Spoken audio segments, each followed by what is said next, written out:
All right, let's dive into something really interesting today. We're taking a look at this academic article, and it's called Muddying the Waters: How Perceived Foreign Interference Affects Public Opinion on Protest Movements. Catchy title, right? Definitely grabs your attention. It sure does. And, the question it asks is something you might think has an obvious answer. Does outside help actually help or hurt a protest movement? But the findings might surprise you. Yeah, you'd think any support would be good support, right? Right. But it turns out that's not always the case. The researchers behind this study, they use these really clever survey experiments. Oh, yeah? Yeah. In both the U.S. and Canada, focusing on a hypothetical environmental protest, like against a new oil pipeline or something like that. Okay. And what they found was accusations of foreign meddling, like when the public thinks there's outside influence, it can really damage these protest groups, and maybe not for the reasons you'd expect. It's funny how something that seems so obvious, like more support is always better, can turn out to be way more complicated. I know, right? It really makes you think. But before we dig into all the nitty-gritty details, can you remind us why public opinion even matters when it comes to protests? Like, aren't protests about taking a stand, regardless of what other people think? Well, you're absolutely right that protests are about taking a stand, but they're also about creating change. Of course, yeah. And to make real change happen, you've got to influence policy, right? Yeah, makes sense. And policymakers, they're always trying to figure out what the public is thinking and feeling. Even if they don't always follow public opinion exactly, it definitely plays a role. So if the public turns against a protest, it gets much harder for those protesters to reach their goals, even if their cause is totally legitimate. So it's almost like they lose their leverage. If a protest loses public support, it loses its power to influence the people who can actually make the changes they're fighting for. Exactly. And that's where foreign interference comes in. The article we're looking at today, it argues that when people hear about foreign meddling in a protest, they start to question the sincerity of the protesters. Like they don't believe them anymore. Yeah, kind of. It's like instead of seeing them as passionate citizens fighting for something they believe in, people start to wonder if they're being manipulated or even controlled by some foreign power. So it's not even about necessarily disagreeing with what the protesters are fighting for. It's about whether you believe they're genuine. Exactly. It's like their credibility takes a hit. If it looks like a movement's being bankrolled or controlled by a foreign government, it loses a lot of its power. Makes their arguments seem less convincing, even if the arguments were solid to begin with. Right. And there's another layer to this whole foreign interference thing. It's not just about the credibility of the protesters themselves. There's also the whole national security angle. Okay, yeah, you mentioned that earlier. I'm curious to hear more about that. How does national security get tied into all of this? Well, in the study, the foreign interference they presented to people, it was framed as this attempt to, sabotage the country's fossil fuel production, trying to help the interfering country's energy companies. Ah, so it becomes about competition and who controls those resources. Exactly. So even a protest against something like, a new oil pipeline, it suddenly becomes a national security issue. It's not just about the environment anymore. It becomes about protecting your country's interests. Right. And what's really interesting is that when people see a threat to their country's security, they get more willing to accept the government cracking down on protesters, even if it means limiting individual freedoms. It's like people become more willing to sacrifice some freedoms for the sake of security. Yeah, that's one way to put it. It's like that protect the tribe instinct kicks in, even if it means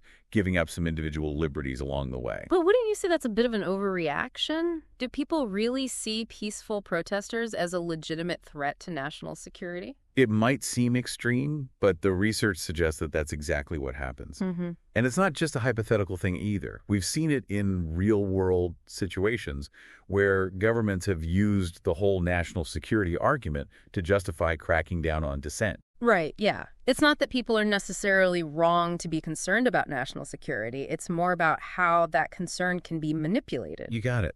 What matters is how people perceive the threat. Mm-hmm. And that perception can be very powerful. Yeah. But here's another interesting thing the researchers found. There were some differences in how people from different countries reacted to this whole foreign interference thing. Oh, like what? One of the most interesting findings was the difference between how Americans and Canadians responded to the national security threat. Americans, they were a lot more worried about energy security when there was foreign interference involved. Mm.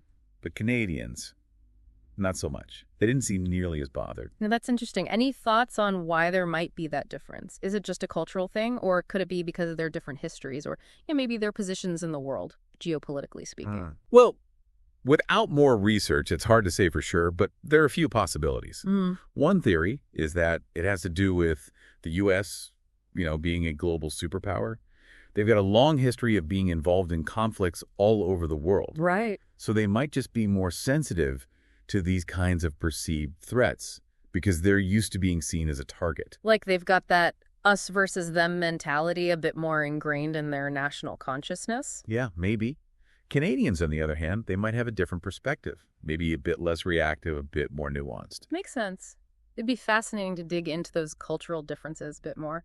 But I'm also curious about the individual stories behind these statistics.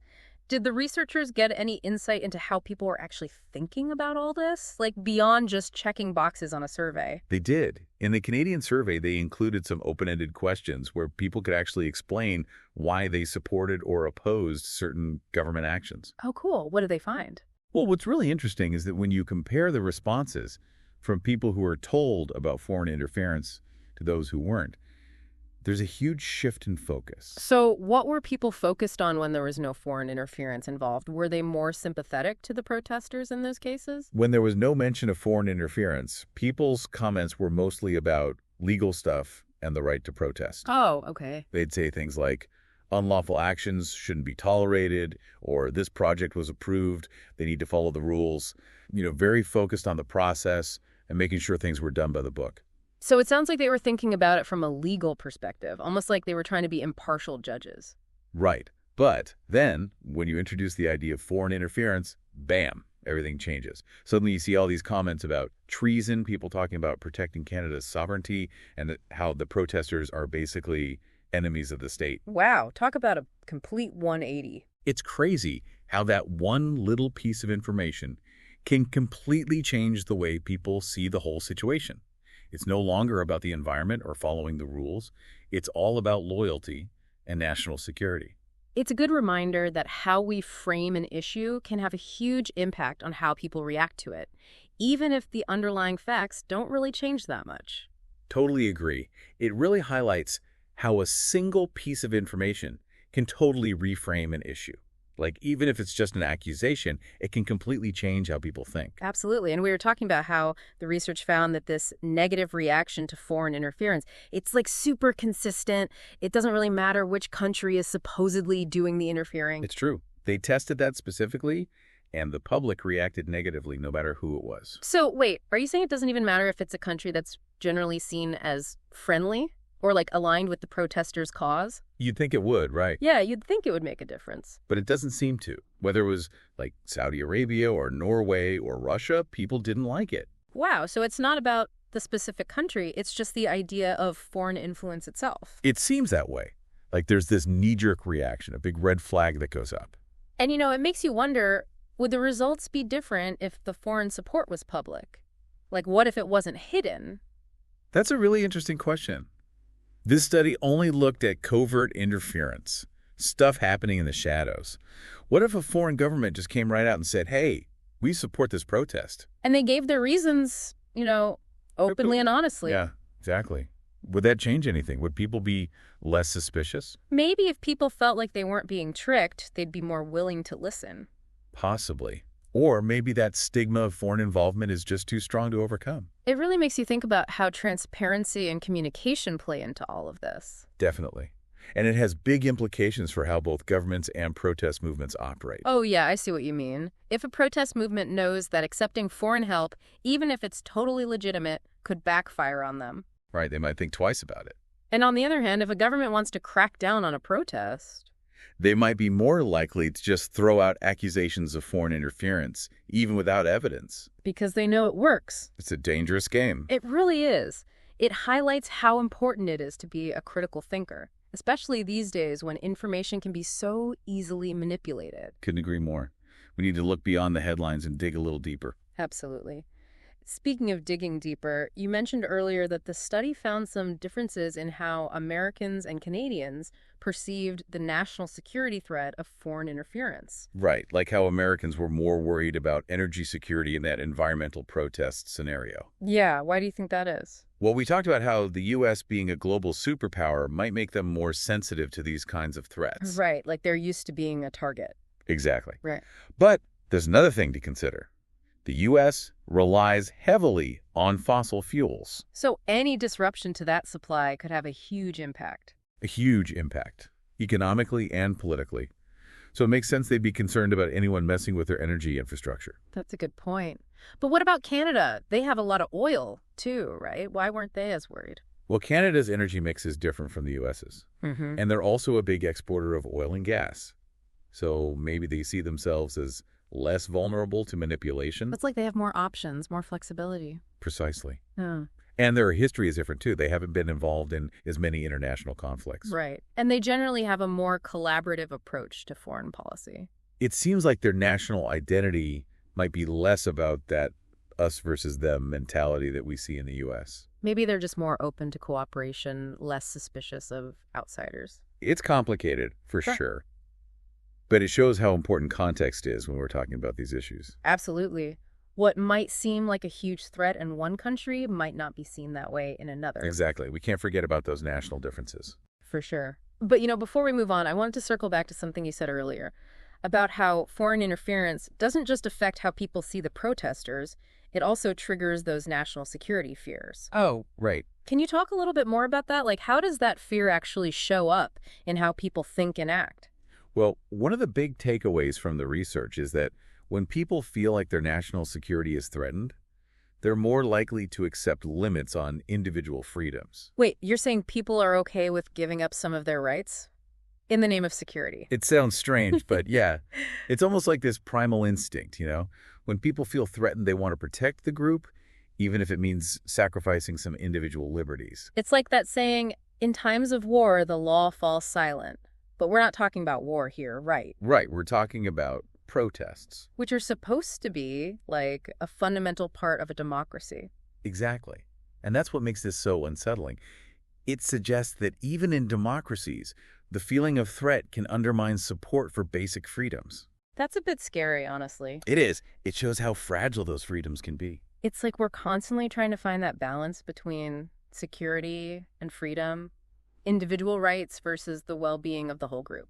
And that balance can shift really quickly depending on what's happening in the world. This has given us a lot to think about. It has. And we're not done yet. Right. We still need to talk about how these accusations of foreign interference affect people's beliefs about the issues themselves. Like, in the case of the environmental protests, does it actually change people's views on environmentalism? We'll be back after a short break to explore that and more. And we're back. We've been talking about how those accusations of foreign interference can really throw a wrench into a protest movement.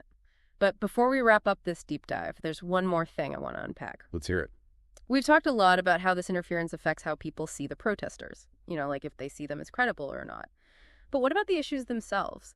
Does foreign interference actually change people's underlying beliefs? That's a really good question. It gets at the heart of whether this interference can actually shift public opinion on policy issues. Right. Like, if you tell someone a protest is getting foreign support, do they suddenly change their mind about the whole issue? In the case of the environmental protest, the researchers actually found something pretty interesting. Oh. While foreign interference made people view the protesters more negatively, it didn't seem to change their overall opinions on environmentalism. So even though they might turn against the group, they don't suddenly stop caring about the environment. Exactly.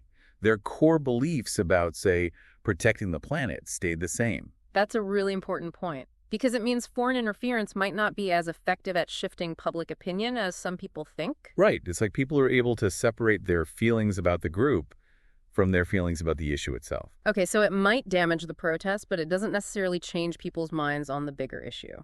That's what the research suggests. But there is a little twist here, something I found really interesting. I'm listening.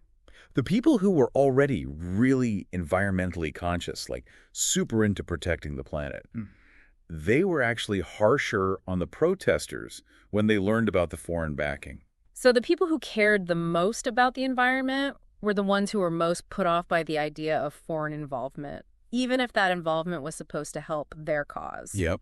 It's almost like a betrayal, Yeah, I can see that. like they're thinking, this is our fight, and you're cheapening it by bringing in outsiders. It makes you wonder, are there cases where accepting foreign support could actually do more harm than good for a protest movement?